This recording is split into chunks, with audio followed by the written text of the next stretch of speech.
2 Samuel chapitre 12, verset 7 à 12. Quelqu'un peut lire ça pour moi rapidement? 2 Samuel 12, verset 7 à 12. Alléluia.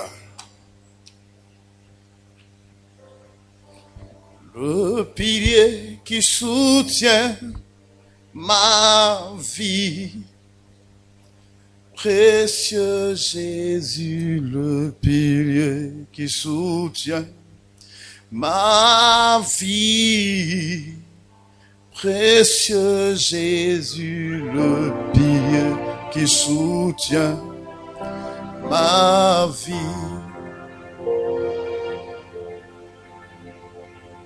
Le pilier qui soutient ma vie. Le pilier qui soutient ma vie. Précieux Jésus, le pilier qui soutient ma vie.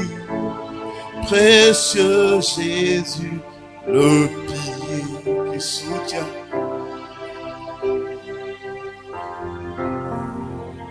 Bien-aimé, je veux te parler d'une chose qui est très importante ce matin. C'est une règle que tu ne dois jamais oublier, ce que je vais te dire ce matin. Si tu veux connaître une vie terrestre heureuse, et même si tu veux connaître une fin glorieuse avec Dieu, une fin dans la gloire de Dieu, n'oublie jamais ce principe que je vais t'enseigner. Pour que tu puisses mieux comprendre ce verset qu'elle vient de lire, laisse-moi t'expliquer le contexte. David avait été positionné sur le trône par Dieu. Et le roi David craignait Dieu. Il s'efforçait de marcher dans les pas de Dieu. Il s'efforçait de marcher dans un profond respect pour Dieu. Et lorsque David marchait ainsi, Dieu était toujours avec lui. Dieu lui donnait la victoire dans les batailles qu'il allait mener. Lorsqu'il allait en guerre, Dieu combattait pour David et Dieu lui donnait la victoire. Ainsi David est devenu un grand roi.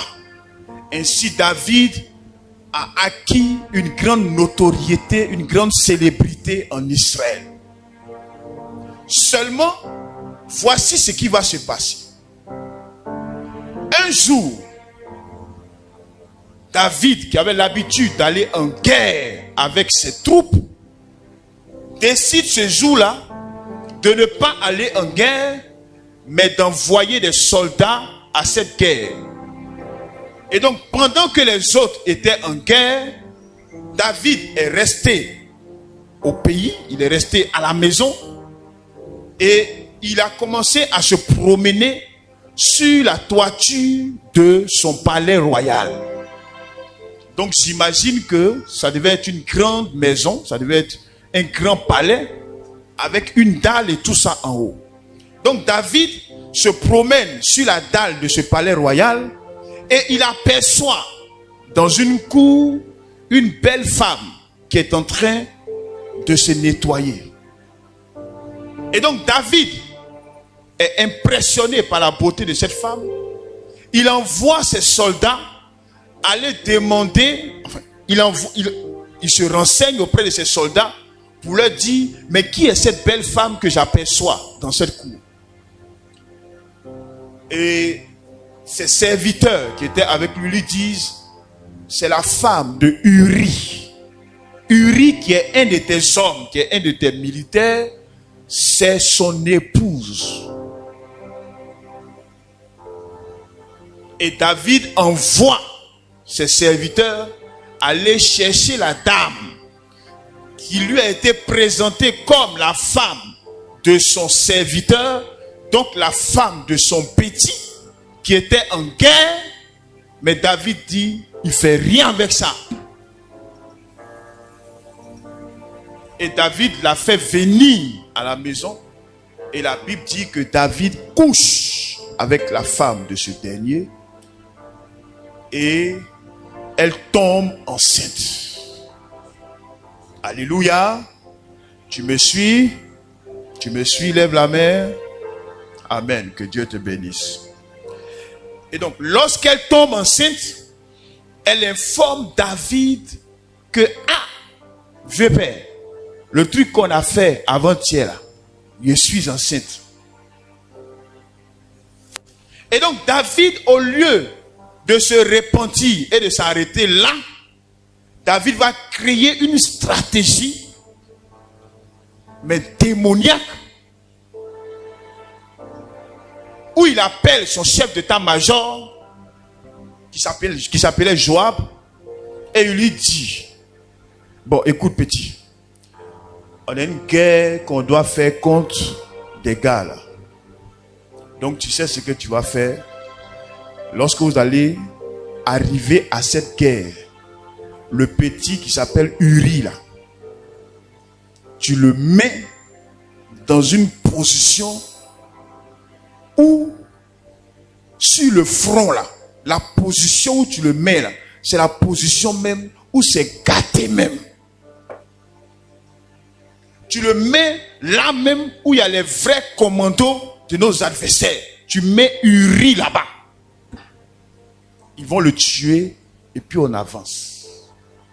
Donc lorsque les gens arrivent effectivement sur le front, Joab, qui était le chef d'état-major de David, obéit à ce que David lui a dit. Donc il place Uri sur le côté du front qui est le plus dangereux, où les adversaires ont positionné leurs plus vaillants guerriers. Et donc, effectivement, Uri est tué sur le front. Et la Bible dit que ce que David avait fait a déplu à l'Éternel. Et donc, c'est à la suite de toutes ces choses que je viens de vous expliquer que Dieu envoie vers David le prophète Nathan. Le prophète Nathan était un prophète qui opérait auprès de David. Il était comme le conseiller spirituel de David. Donc Dieu se révèle à Nathan et lui dit, ainsi dit l'Éternel, va faire cette commission à David. Pour lui dire qu'il a tué Uri, l'épée ne quittera pas sa maison. Il a couché avec la femme de Uri. Je vais susciter dans sa maison quelqu'un qui couchera avec ses concubines. Et que lui, il a fait pour lui en cachette. Mais laisse-moi, tu vas lui dire que moi, l'Éternel, je dis, pour lui là, ils vont faire ça sur la place publique. Alléluia. Alléluia. Est-ce que tu me suis?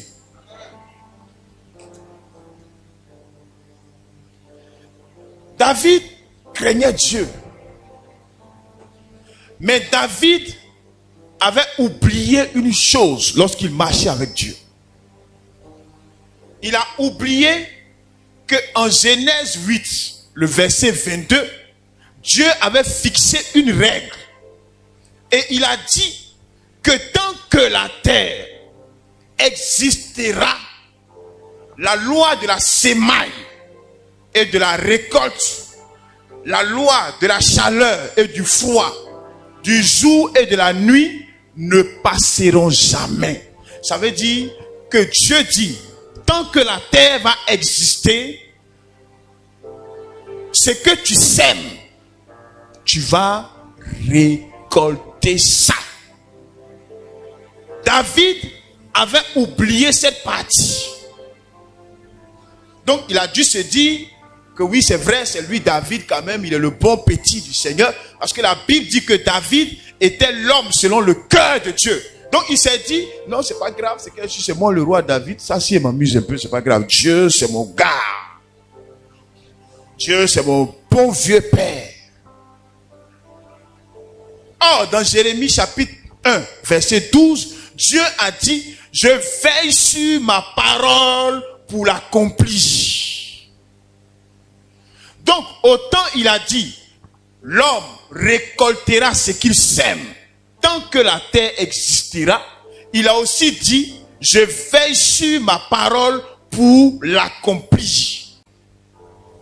Quels que soient tes grades, quelle que soit ta beauté, quelle que soit ta camaraderie avec Dieu, quelle que soit la façon dont Dieu t'a montré qu'il t'aime, il dit, tant que la terre existera, le principe de la sémaille et de la moisson ne passeront jamais. Et que je veille sur ma parole, comme pour dire, même si je t'aime, et que tu sèmes une chose, bonne ou mauvaise, tu vas récolter ces choses bonnes ou mauvaises que tu as sémées. Même si Dieu t'aime, il dit, il veille sur sa parole. Alléluia. Il veille sur sa parole.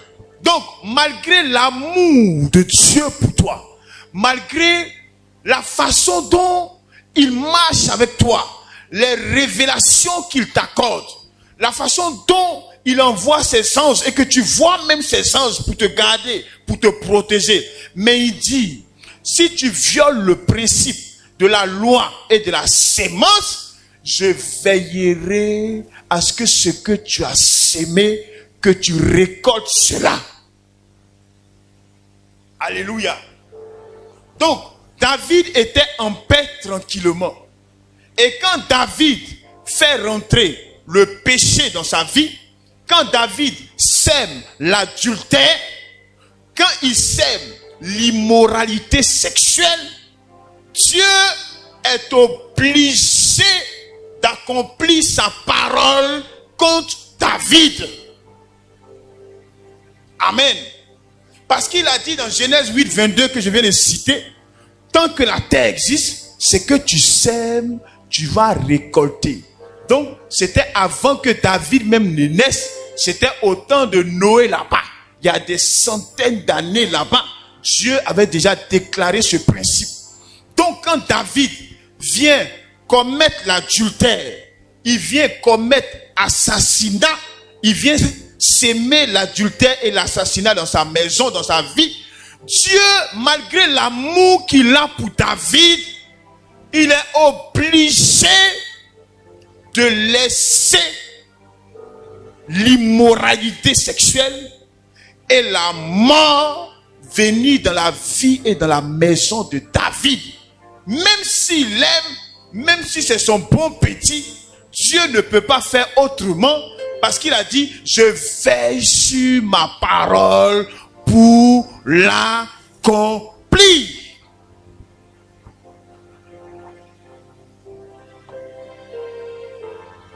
Bien-aimé, ce passage de la vie de David est un enseignement pour chacun de nous. Vous savez comment Dieu aimait David. Vous savez comment Dieu était proche de David. Mais lorsque David a violé ce principe, les mêmes choses sont arrivées. Il a récolté ce qu'il a sémé. Et je vous dis comment il a récolté. Lorsqu'il a fini de coucher avec la femme d'Uri et que le prophète lui a donné cette révélation. Pour commencer d'abord, un des fils de David qui s'appelle Amnon est venu violer sa propre sœur. Ça c'est un pour commencer.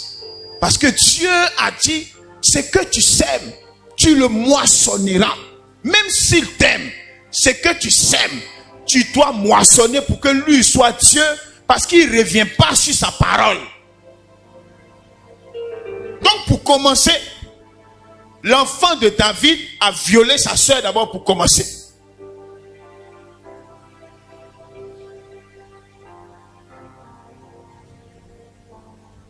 Son fils, qui s'appelait Absalom, il est sorti de nulle part. Quand il dit sorti de nulle part, ça veut dire il a toujours été avec son papa tranquillement, il n'y a pas palabre. On ne sait pas où affaire est quittée. Le petit a commencé à détester son père David au point même de vouloir faire coup d'état pour prendre la place de son papa sur le trône. Donc, il a combattu son père David au point où David était obligé de fuir pour laisser le pouvoir. Ça, c'est deux. Et lorsque David a fui et qu'il a laissé derrière lui, dans le palais royal, ses concubines, la Bible déclare que son fils Absalom, sur conseil de l'un de ses principaux conseillers, qui s'appelait Achipotel, il a exposé les concubines de son papa sur la place publique. Et il a couché avec chacune d'elles sur la place publique. Dieu a dit, l'épée ne s'éloignera pas de sa maison. Donc David est allé de guerre en guerre, poursuivi par son propre fils. Jusqu'à la fin, ce fils lui-même a été tué. Absalom lui-même a tué celui qui a violé sa sœur. Donc, c'était gâté dans la famille de David. Tout est renversé. À cause de quoi? À cause d'un petit plaisir de 5 minutes. À cause de ce que David, qui était en paix et qui vivait tranquillement, est venu faire rentrer dans sa famille l'adultère et l'immoralité sexuelle. Et comme, bien que David était aimé de Dieu, ce qu'il a sémé, il a moissonné cela. Bien aimé, la vie de David que je vous explique ce matin est une leçon que nous ne devons jamais oublier dans notre vie chrétienne jusqu'à ce que Dieu décide qu'il est l'heure et qu'on doit rejoindre la patrie céleste. N'oubliez jamais ce principe. Et il a même rappelé dans le Nouveau Testament, Galates chapitre 6, verset 7, il dit, ne vous y trompez pas. On ne se moque pas de Dieu. Ce qu'un homme aura sémé, il le moissonnera. Si tu sèmes mangue, tu vas moissonner mangue. Si tu sèmes maïs, tu vas moissonner maïs. C'est un principe que Dieu a établi et qui est valable aujourd'hui encore. C'est pourquoi nous devons faire attention à nos vies. Chrétiens, faisons attention aux actions que nous posons. Faisons attention à nos façons de marcher. David était l'homme selon son cœur. Dans la Bible, il n'y a pas deux personnes selon le cœur de Dieu. Il n'y en a pas. Même jusqu'à aujourd'hui, là, nous autres, là, on se débrouille à côté de Dieu. Il n'y a pas deux personnes selon le cœur de Dieu. C'est-à-dire, deux personnes pour qui Dieu a dit, cet homme est un homme selon mon cœur. Il n'y en a pas. Mais lorsque David a sémé l'adultère, lorsqu'il a sémé la mort dans la vie des autres, David a récolté l'adultère commis par son propre fils. David a récolté la mort dans sa famille. Un frère se levant contre un autre frère, tuant l'autre frère, l'autre violant l'autre, au point où à la fin, les tueurs eux-mêmes ont été tués. L'épée est rentrée dans la maison de David parce que David avait sémé l'épée dans la vie de Uri. Chrétiens, faites attention à vos vies. Aujourd'hui, il y a une chrétienté bizarre qui est rentrée aujourd'hui dans l'église, où les chrétiens ont perdu toutes les valeurs, ils ont perdu tous les repères. On vit la vie chrétienne par rapport au pasteur. Il faut avoir une bonne impression devant le pasteur. Devant le pasteur, il faut paraître saint. Quand tu vois le pasteur, il y a une façon de marcher pour que le pasteur soit d'accord avec toi. Hey, ça sert à rien. Ça là, ça sert à rien. Parce que Galates 6, 7 dit, c'est qu'un homme sème, il le moissonnera. Des hommes qui sont mariés, qui se cachent de leur femme et qui vont commettre l'adultère. Tu le vois, ils se cachent comme ça. Ils courent, ils rentrent, ils sortent. Ils ont toutes sortes de techniques pourvu que la femme ne le voit pas. Hé, frère, chrétien, ça ne sert à rien du tout. Tu es en train de te condamner et tu es en train de condamner tes enfants. Quand David a commis l'adultère, non seulement ils ont violé son épouse, mais l'immoralité là est rentrée même jusqu'en sur ses enfants.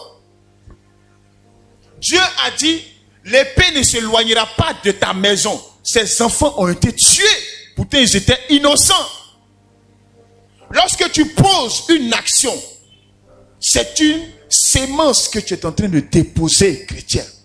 Lorsque tu poses un acte, c'est une sémence que tu es en train de déposer.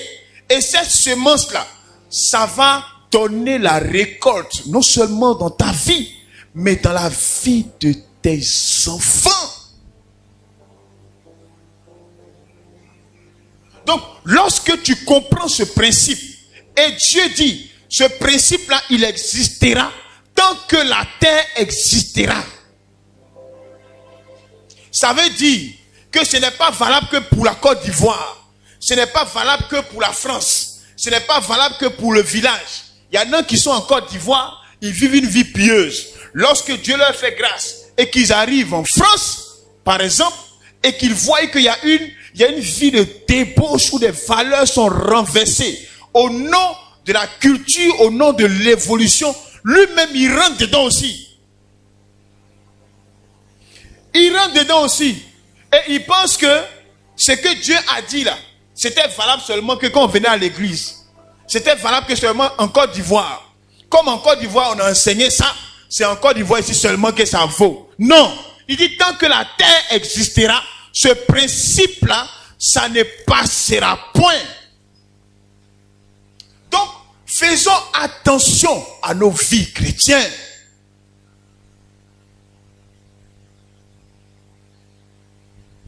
La vie de sainteté que Dieu nous demande de vivre là, ce n'est pas pour Dieu lui-même, c'est pour nous-mêmes et c'est pour nos enfants.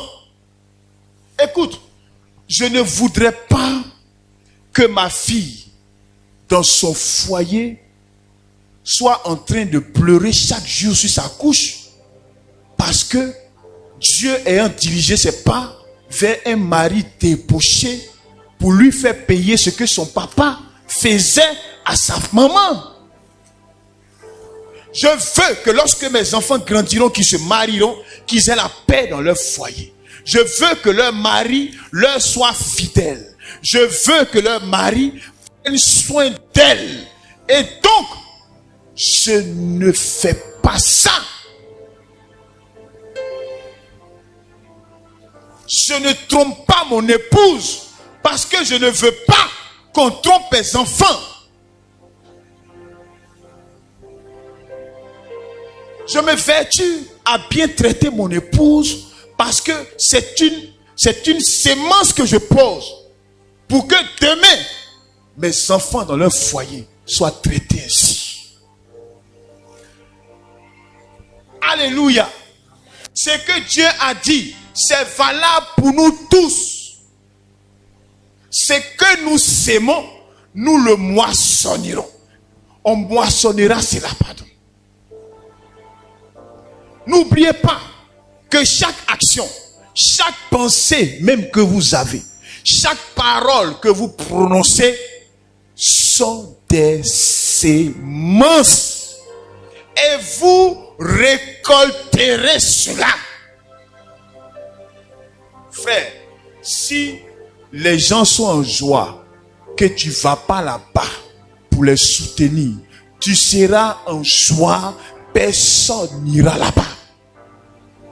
Si les gens sont en pleurs et que tu n'es jamais là pour leur apporter ton soutien, le jour que tu seras en pleurs, tu moissonneras aussi l'absence des autres. Quand j'ai compris ça, le jour où j'ai compris cette parole de Dieu, j'ai commencé à faire attention à chacun de mes pas. C'est pourquoi dans ma vie, je ne fais pas du mal à quelqu'un. Dans ma vie, là, tu trouveras personne. Tu peux faire enquête sur moi. Tu trouveras personne qui dira que ce monsieur a comploté, a manœuvré pour me faire du mal. Ça, tu vas trouver personne. De toutes les façons, la prédication, là, c'est ici YouTube. Ceux qui vont regarder, si ce qu'ils disent c'est faux, ils n'ont qu'à faire vidéo ou bien ils n'ont qu'à venir trouver ici pour faire déclaration, pour dire il ment. Parce que en fait, ce n'est pas trop parce que je t'aime. Non, c'est pas ça. Mais c'est parce que si je te fais du mal, moi-même, d'une façon ou d'une autre, le mal que je fais, ça va retourner contre moi. Parce que je vais récolter ce que je sème. Si David, l'homme selon le cœur de Dieu, a récolté ce qu'il a sémé, c'est pas nous autres. C'est pas nous autres. La Bible dit que chez Dieu, il n'y a pas d'acception de personne. Chez Dieu, là, c'est-à-dire, il n'y a pas de considération de personne. Il n'y a pas ça. Dieu ne connaît pas ça. Il n'y a pas que non, comme toi tu es clair là, oui, oui, oui, oui. Et puis toi tu es noir, oui. Il n'y a pas ça. Il a fixé des principes. Si tu violes ces principes, les conséquences de cette violation vont s'attacher à toi. Alléluia. Si tu passes ton temps à critiquer les gens, regarde, ils ne vont même pas entendre ce que tu dis là. Mais comme la Bible dit que Dieu veille sur sa parole pour l'accomplir et que le cœur de l'homme est dans la main de Dieu, Dieu même, il va commencer à travailler leur cœur et point oui, point non, ils seront amenés à te critiquer. Il faut que tu récoltes ce que tu sèmes. Donc, les actes que tu poses, les paroles que tu prononces contre les gens, que ces personnes le voient ou pas, ça ne sert absolument à rien. Il y a des gens qui ne t'aiment pas. Quand ils te voient, ils vont semblant de t'aimer. Quand tu tournes le dos, ils racontent tout et n'importe quoi sur ton compte. Et quand ils te voient, ils sourient. Mais ça ne sert à rien du tout. Parce qu'il y a un temps qui va arriver où Dieu fera que tu finiras par récolter cette haine que tu voues à cette personne. Soit Dieu fera que la personne va entendre, ou bien Dieu, point oui, point non, va déposer dans cette personne une sorte d'intuition qui fera qu'elle va commencer à se méfier de toi. Parce qu'il faut que tu sèmes, il faut que tu récoltes ce que tu sèmes. Alléluia. Donc, notre vie chrétienne là, notre bonheur si c'est là, ça dépend de Dieu, oui, mais à la condition que nous marchions dans ses principes, à la condition qu'on écoute la sagesse de Dieu et qu'on marche dans cette sagesse. Dans Jérémie 17, verset 11, il dit, comme une perdrix qui couvre des œufs qu'elle n'a pas pondus, ainsi en est-il de celui qui acquiert des richesses injustement. C'est-à-dire, ainsi est celui qui devient riche en volant. Au milieu de sa vie, il est obligé de les quitter. Ça veut dire que si tu voles, si tu sèmes le vol, si tu voles pour t'enrichir, c'est une sémence que tu es en train de poser. Dieu dit, tu vas récolter la mort prématurée. C'est-à-dire, tu vas partir au milieu de tes jours. Il n'a pas dit à la fin, mais il dit au milieu de tes jours. Il dit, tu vas partir. Donc, si tu t'enrichis en volant, tu vas récolter la mort prématurée. Et Dieu va veiller à ce que tu récoltes ça. Parce qu'il faut que sa parole s'accomplisse. Dans le pays, les gens meurent ici à 50 ans, à 60 ans. Leur jour n'est pas encore arrivé. Ce n'est pas à 50 ans qu'on meurt. Non. Des multimilliardaires qui meurent à 50 ans. Parce qu'ils n'ont pas compris ce principe. Tu peux voler les gens. Tu peux voler la société. Tu peux voler le directeur. Tu peux voler, t'enrichir. Mais Dieu dit qu'au milieu de tes jours, tu seras obligé de quitter cette richesse. Il n'a pas dit à la fin, il dit au milieu. Jérémie 17, verset 11. Au milieu de tes jours, tu seras obligé de les laisser. Donc faisons attention, chrétiens, aux actions que nous posons. Nous-mêmes, nous nous condamnons des fois.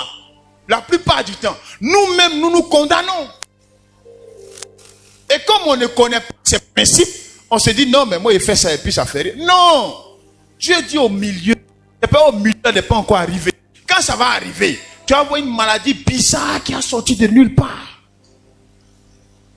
À 48 ans, on sera obligé de faire tes funérailles. À 50 ans. Ce n'est pas à 50 ans qu'on quitte la terre. Mais ça dépend des actions que nous posons. Alléluia. Moi, je ne vais pas mourir précocement. Donc, si tu me donnes 1 milliard, que tu t'en vas en Chine, si tu viens dans 100 ans, tes 1 milliard, tu as trouvé ça là. Mais si Dieu m'a appelé avant que tu reviennes, c'est ça. Tu as trouvé tes 1 milliard. Ce n'est pas parce que je suis trop intègre. Non, nous tous, on aime l'argent. Nous tous là, on veut devenir riche. On veut avoir l'aisance. Mais c'est ça que si je touche à ça, que je bouffe ça, je suis en train de signer mon arrêt de mort. Alléluia. Donc il faut que vous connaissiez ces principes et il faut que vous fassiez attention à vos vies. Ce que tu sèmes, tu le moissonnes. Si tu sèmes l'insolence autour de toi, tu récolteras l'insolence et la haine de ceux qui sont autour de toi. Si tu sèmes l'amour, tu récolteras l'amour. Si tu veux qu'on t'aime, commence à aimer. Commence à s'aimer l'amour. Commence à bénir ceux qui sont autour de toi. Commence à leur manifester l'amour. Et tu récolteras l'amour. Alléluia. Alléluia. Si tu ne veux pas qu'on te juge, il ne faut pas juger les gens. Si tu n'aimes pas que tu es allergique au jugement, je vais te donner un secret. Il ne faut pas juger quelqu'un.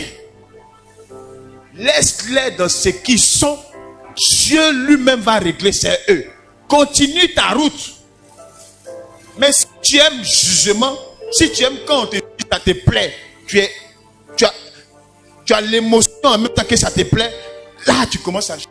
Là, il faut être sûr que quelqu'un va te lever de nulle part pour te juger. C'est un principe central de la vie sur terre. C'est un principe central de la vie sur terre. On récolte ce qu'on sème. Dieu dit, ce qu'un homme aura sémé, il le moissonnera. Ce verset-là, je l'ai fait écrit comme ça, en gros caractère. Et puis, dans ma chambre à coucher là, c'est-à-dire que quand il me couche, et puis là où il fait face là, il a mis sa coincée là. Quand il me réveille chaque matin, là, il voit ce que tu sèmes, tu récoltes. Et puis il sort. Donc je sais comment je dois marcher. Alléluia. Je sais comment je dois marcher.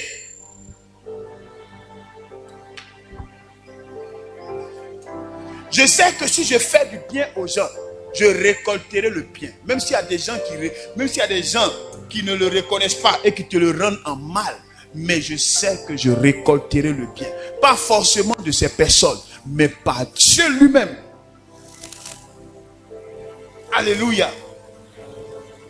Lorsque vous bénissez des gens, ce ne sont pas les gens que vous bénissez qui seront la moisson de la sémence de la bénédiction. Non. ils le reconnaissent ou pas, continuez de bénir les gens. Dieu est dans le ciel.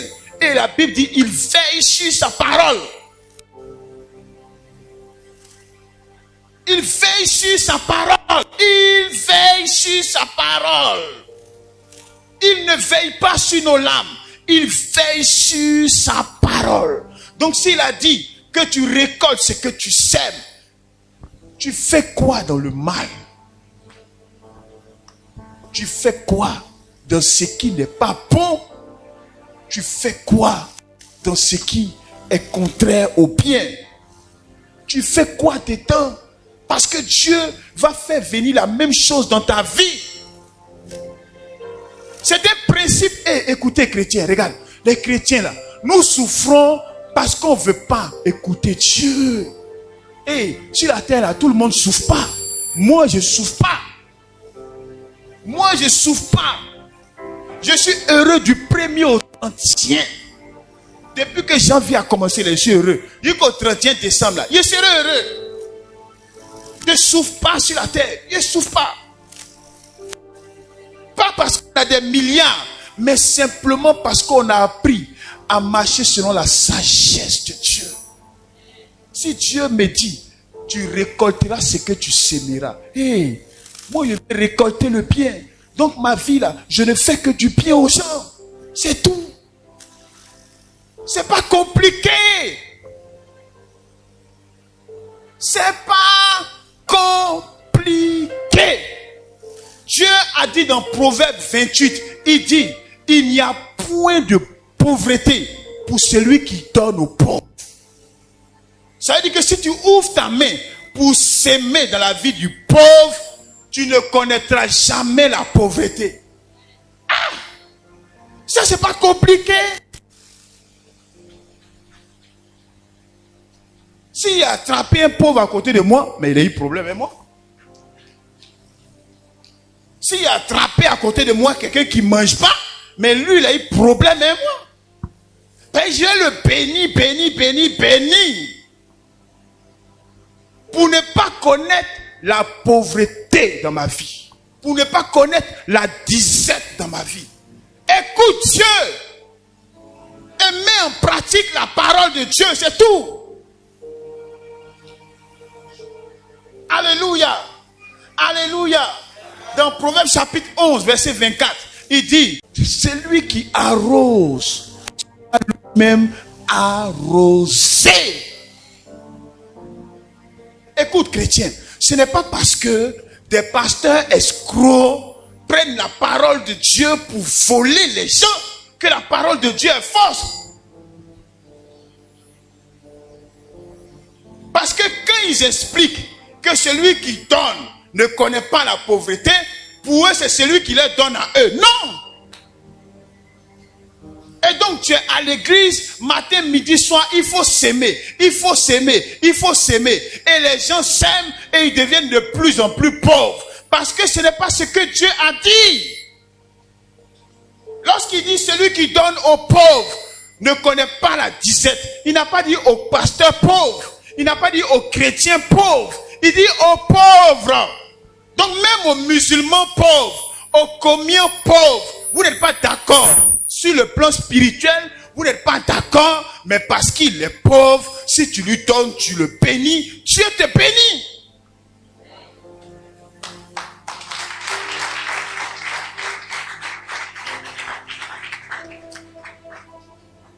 Les chrétiens sont devenus sectaires. Quand il veut faire du bien, il va d'abord faire enquête pour voir, est-ce qu'il connaît Jésus d'abord? Est-ce que c'est comment lui et puis Jésus là? Non, c'est pas ce que Dieu a dit. C'est pas ce que Dieu a dit. Donc écoute, c'est pas compliqué la vie spirituelle. Ce que tu sèmes, tu récoltes.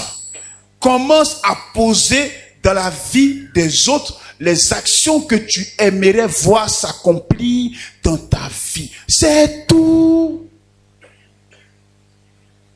Si dans ton foyer, une femme, tu sèmes l'impolitesse, tu vas récolter adultère de ton mari, coup de poing de ton mari, coup de pied. C'est pas compliqué. Parce qu'elle a sémé impolitesse, il faut qu'elle récolte coup-tête de son mari. La vie chrétienne là, ce n'est pas compliqué. Quand tu mets les principes de Dieu en jeu, tu es un homme heureux. On n'a pas besoin de faire asseoir tous les jours. On va faire séminaire. Le séminaire, les 15 clés de la percée surnaturelle. C'est bêtise. Depuis, on vous enseigne percée surnaturelle. Qui a percé surnaturellement? Où il est? Lève ta main et vois. C'est connerie. Écoutez Dieu. Conduisez vos vies selon la parole de Dieu. Dieu dit ce que tu sèmes, tu moissonnes. La Bible dit à l'homme, homme, aime ta femme comme Christ a aimé l'église. Il dit, aime ton épouse comme Christ a aimé l'église.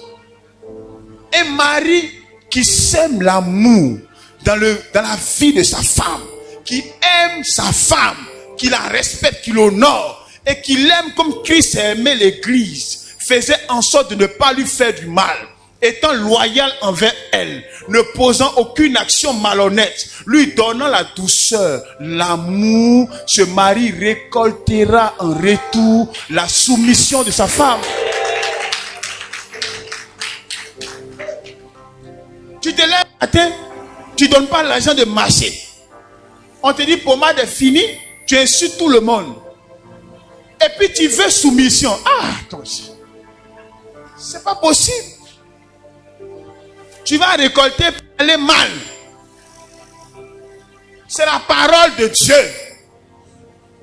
Ce que tu sèmes, tu récoltes. Mais chaque action dans la Bible a une moisson des fois que Dieu a fixée. Autant Dieu dit, celui qui vole pour s'enrichir là, il va mourir prématurément. Ça c'est la récolte. Autant le mari qui n'aime pas sa femme, comme Christ a aimé l'église, va récolter l'insoumission et la guerre dans le foyer. Il va récolter les tours. C'est pas compliqué. Les gens sont dans l'église, ils divorcent. On jeûne, on prie ces démons. Il n'y a pas de démon de divorce qui était là. C'est-à-dire que les chrétiens, des fois, il y a des choses qu'on fait. Donc, les démons même sont, eux-mêmes, ils sont étonnés. Eux-mêmes, ils disent à Dieu, Dieu, c'est vrai. Mais il faut parler à tes gars, ils n'ont qu'à enlever nos noms dans leur affaire. Là, ça, là. On n'a rien à voir dedans. C'est vrai que nous-mêmes, on est là aussi, on gâte les choses, tout ça. Mais ça, là, Dieu, on n'a rien à voir dedans. Faut pas, ils vont mentir sur nous. C'est elle qui ne respecte pas son mari. Et toi, tu as dit, c'est qu'on sème, on récolte. Donc, si elle ne respecte pas son mari, donc lui aussi, il commence maintenant à regarder dehors. C'est tout. Nous, là, on a fait quoi dans ça? Alléluia. Si vous avez compris ça, vous allez vivre une vie chrétienne heureuse. Et ce n'est pas pour le pasteur. Comme je vous ai déjà dit, moi là, où je suis arrivé là, même si tu as eu avion, que tu gardes ça ici, vraiment, gloire à Dieu. Nous, on continue nos routes. C'est tout ce que tu as gagné. Parce que je ne suis pas au stade d'être impressionné par le matériel. Non, on n'est plus dans ça. On dit Jésus revient bientôt. Alléluia. Nous, on va aller au ciel. Moi, j'ai vu des milliardaires qui sont morts. Ma main sur eux pratiquement. Je ne sais pas quel agent qui a m'intimidé. Donc, ma plus grande joie, c'est que tu gardes la voiture, mais que tu sois un chrétien accompli pour le Seigneur. Alléluia. Un chrétien qui marche dans la parole de Dieu. Un chrétien qui guide sa vie par rapport à ce que Dieu dit. Alléluia. Alléluia. J'ai dit, écoutez-moi bien. Moi, jusqu'à ce que Dieu m'enlève sur la terre, je ne m'en dirai jamais. Vous savez pourquoi? Vous savez pourquoi? Tu sais pourquoi? Prends Proverbe 28, je te dis pourquoi. Prends Proverbe 28.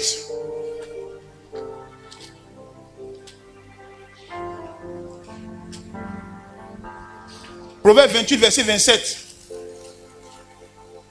Prends vite. Proverbe 22, verset 28. 28, pardon, verset 27. Tu as pris Proverbe 28, verset 27. Oui. Celui qui donne aux pauvres n'éprouve pas la disette. Celui qui donne aux pauvres n'éprouve pas la disette. Mais celui qui ferme les yeux est chargé de malédiction.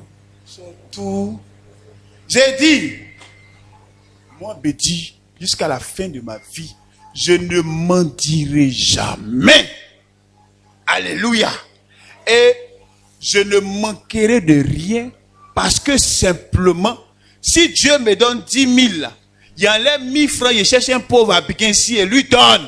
Il dit que ce ne sera pas éternel, mais Dieu dit que si il te donne, il ne serait jamais pauvre. C'est tout. C'est tout. Or que quand toi tu as les 10 000, les 500 même que tu as donné aux pauvres, pour ne pas connaître la pauvreté. Oh, c'est dans les 500 là que tu as ton avenir. Tu es en train de tracer ton avenir dans les 500 là. C'est dans tu es en train de faire programme. C'est dans 500 là que tu as payé ta voiture. C'est dans les 500 là. C'est ça que tu as pour payer maison un jour. Donc tu n'es pas prêt. C'est pourquoi la vie est compliquée dans ta vie. Dieu dit que si tu sèmes la bonté dans la vie d'un pauvre, tu vas récolter jamais de disette et de pauvreté. Donc moi je suis toujours étonné quand les païens vivent mieux que les chrétiens, alors que les chrétiens ont la sagesse de Dieu qui est dans la Bible à laquelle ils se promènent. Moi je suis étonné. Alléluia. Ouvrez la Bible, lisez la Bible, prenez Dieu au mot. Prenez Dieu au mot. C'est tout. Prenez Dieu au mot. Arrêtez d'être plus intelligent que Dieu et posez vous-même vos actions. Ça vous met dans problème. Ouvrez Bible et mettez en pratique ce que Dieu dit. Je le dis. Si vous me voyez, je commence à mentir. C'est que Dieu ment. C'est qu'il ment. C'est pas compliqué. C'est pas compliqué. Dieu dit que si tu donnes aux pauvres, si tu sèmes dans la vie de celui qui n'a pas, tu ne connaîtras jamais la disette. Si moi, dans mon argent, je prends pour bénir des gens, et que vous me voyez un jour pauvre, mendiant encore, voici, c'est que Dieu ment. C'est qu'il ment. Oh, Dieu ne peut pas mentir. Donc, ça veut dire forcément, tu seras en haut là-bas. Alléluia. Alléluia. Donc, je vous encourage, frères et sœurs. Si vous voulez connaître la bénédiction de Dieu, vous voulez connaître Dieu sur la terre, marcher dans ses principes. Il dit, ce que tu sèmes, tu récolteras. Donc, commence à s'aimer des choses que tu veux récolter. Il n'est pas de venir s'aimer ta voiture dans la vie du pasteur pour récolter voiture. Ça, c'est de l'escroquerie. Ce n'est pas ce qui est dit. Il dit, commence à bénir les autres. Commence à aimer les autres et tu récolteras l'amour. Commence à faire du bien et Dieu suscitera des gens qui sont plus grands que toi, qui viendront te faire du bien. C'est tout. La vie chrétienne est une vie bénie, est une vie où on est heureux. Et ce n'est pas compliqué. Écoute, à partir d'aujourd'hui, si tu as l'argent, enlève 10%, c'est pour Dieu. D'abord, pour commencer, la Bible dit dans Lévitique 27, la dîme appartient à Dieu. Ça appartient à Dieu, c'est une chose consacrée à Dieu. Donc sache que chaque fois que quelqu'un te donne l'argent, mais que tu as une somme, et que tu bouffes tout là, tu es en train de voler Dieu. Donc enlève 10% pour Dieu, et puis enlève 10 autres % pour jeter ça. Jette ça sur les gens. Aide les gens. Paye des médicaments pour ceux qui souffrent. Aide ceux qui ont faim à côté de toi. Bénis-les. Bénis-les. Et vis qu'avec 80% de tout ce que tu touches à partir de cet instant. Dieu te bénira et te fera prospérer. C'est pas compliqué. Pour ça, on avait fait un séminaire, 4 jours de gloire. Le temps de ta percée est arrivé. Quelle percée? On va bien de ça. Que Dieu vous bénisse.